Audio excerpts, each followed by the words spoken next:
dominates the population and the economy as planned. The elite are monopoly men. They seek to create monopolies and dominate populations through the barrel of a gun. In their writings, the leadership of the New World Order has continuously heaped praise on the corrupt communist Chinese model.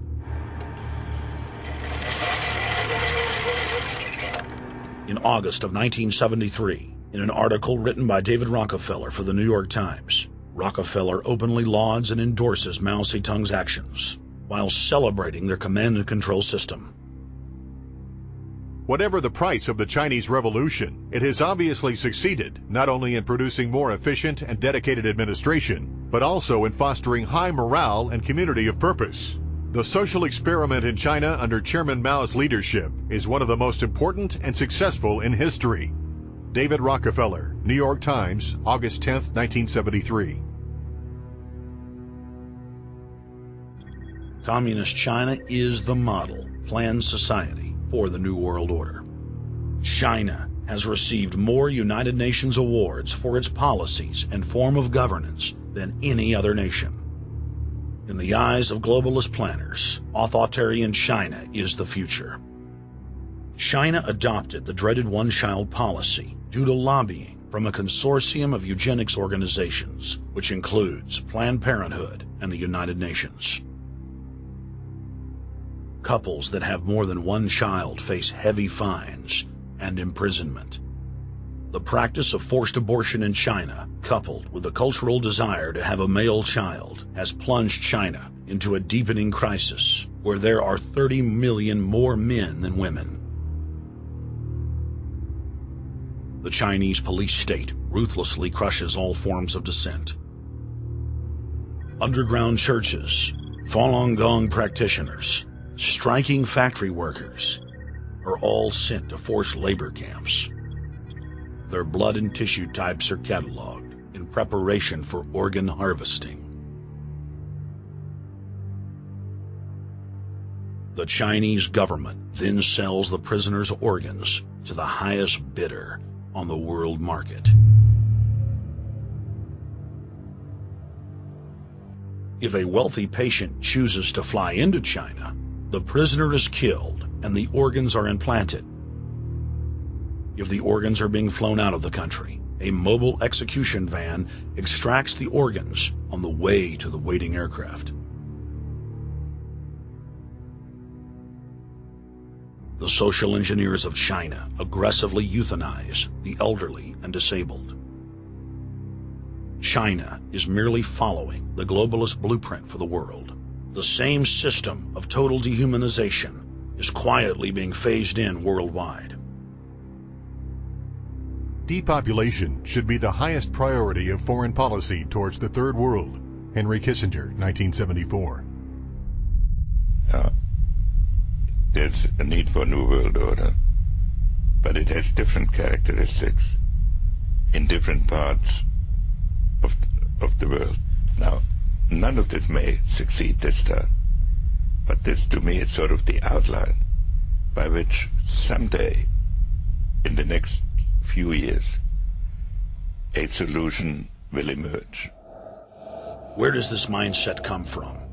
Why do the elites kill the largest masses of people when no one is resisting them, when they've already attained total control? What ideology drives the elite psychopath? Since Plato's time 2,400 years ago, state planners have openly proclaimed their desire to control every detail of the commoner's life. From breeding programs to mass extermination of undesirables, the dark dream has continued on for millennia.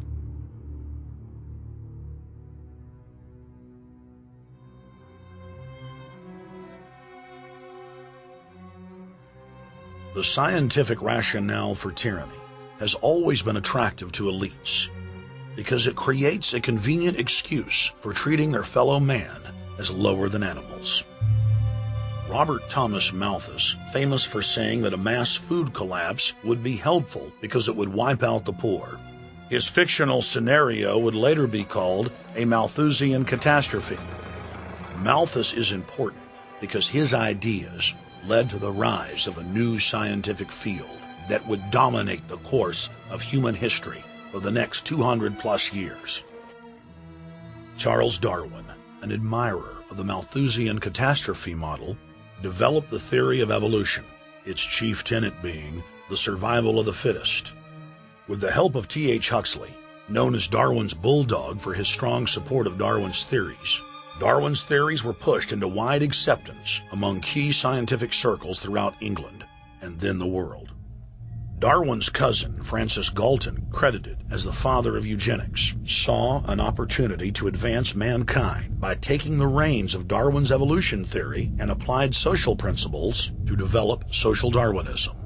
The families Darwin, Galton, Huxley, and Wedgwood were so obsessed with their new social design theory that they pledged their families would only breed with each other.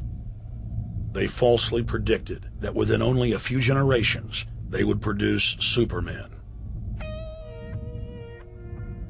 The emerging pseudoscience was only codifying the practice of inbreeding, already popular within elites for millennia. The four families experiment was a disaster.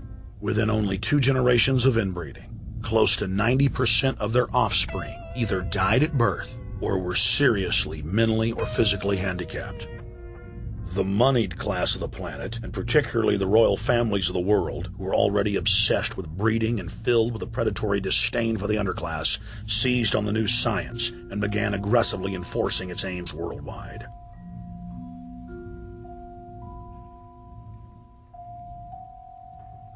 Biometrics appears to be a new science, but it was actually developed by Galton back in the 1870s as a way to track racial traits and genetic histories, and as a way to decide who would be licensed to breed.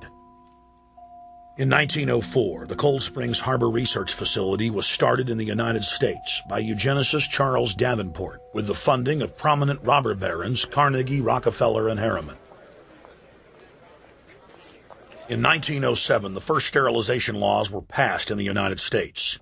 Citizens with mild deformities or low test scores on their report cards were arrested and forcibly sterilized. You're 17, aren't you, Alice? Yes, but what have you done with my folks? Well, we're trying to help them, Alice, and you too. They were taken to the hospital this afternoon. Hospital? Wasn't none of them sick this morning? We thought it necessary to present your family's case to the State Medical Commission. And after an examination, they decided there was but one important action to take: to have your entire family sterilized. Why, what's that? I don't know what you're talking about. Now, in this state, we have a law which provides for such people to have an operation so there won't be any more children. I see. Now, we've placed your brothers in institutions where they'll be properly cared for. You can go back to your job soon. I'll arrange to have it held open for you. But I'm keeping my job. I'm not going anywhere. Now, you're going to the hospital too, Alice. And you mean they're going to stop me from having children ever? Exactly. I'm all right, I tell you. I won't go to any hospital. We don't want any trouble with you, young woman. If you refuse to go, the officer here will take you by force.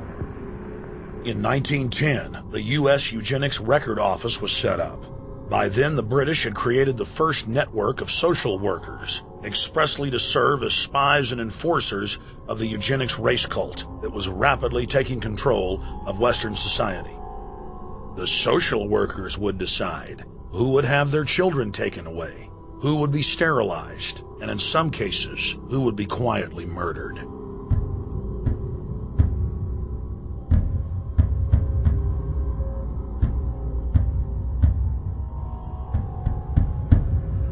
In 1911, the Rockefeller family exports eugenics to Germany by bankrolling the Kaiser Wilhelm Institute, which later would form a central pillar in the Third Reich.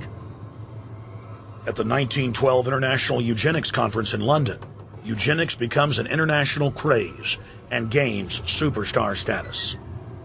The futurist and best-selling sci-fi author H.G. Wells had studied biology under top eugenicists and was spreading the new faith worldwide.